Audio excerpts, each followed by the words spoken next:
Iced coffee is the perfect way to get your caffeine fix when it's still so hot outside. Today we're learning how to make cold brew at home like a barista.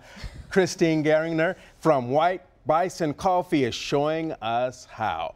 So, summertime, is this something that is very popular on the menu for you all? Yeah, I don't think we can make it fast enough sometimes. And it's a long process to make it, so we're constantly having baristas with our giant buckets in the back making it. All right, super. So tell me about how you can make it, because we're going to show two ways here. Sure. One using just a mason jar, and then the other process here. So if we're using this, start us out. Sure.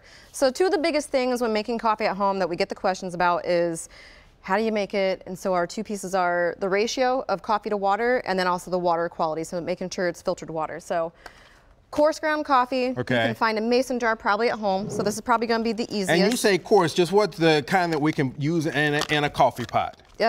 Coarser than that. So coarser than that? Yep, okay. So think French press. If you have a barista grind it for you if you have one at home. Okay, yep. Alrighty.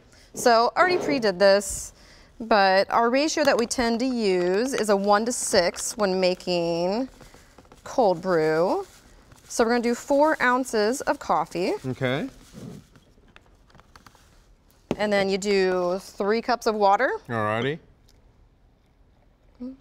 And while this is longer than making a sweet tea, the key thing is this is not something we're making for right now. It's something Correct. Okay. It's for tomorrow. Yep. So we would stir this up, put a lid on it, and we'd let it sit in our fridge. So what's going to happen is that it's the time instead of heat that is going to bring the flavor out of the coffee. Okay. Yep. So then the next day, after 12, 14, 16 hours, really up to you, keeping it in that range, you would go ahead and get your handy coffee filter, put it in a strainer, you would pour it through to get all the grounds out, and there you go, you have what we would call a concentrate of it.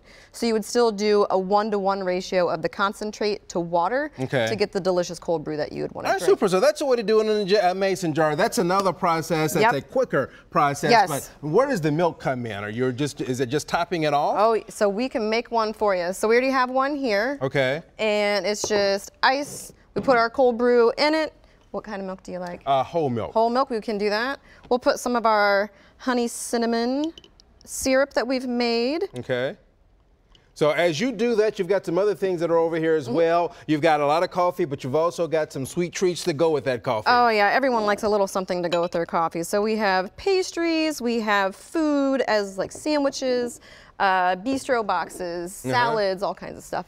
All right, so fantastic. So we're going to bring this out, and that's what it looks like right there, and we are good to go. You can visit the folks over at White Bison's Coffee in their newest location in 12 South, or find other locations near you. Visit whitebisontn.com.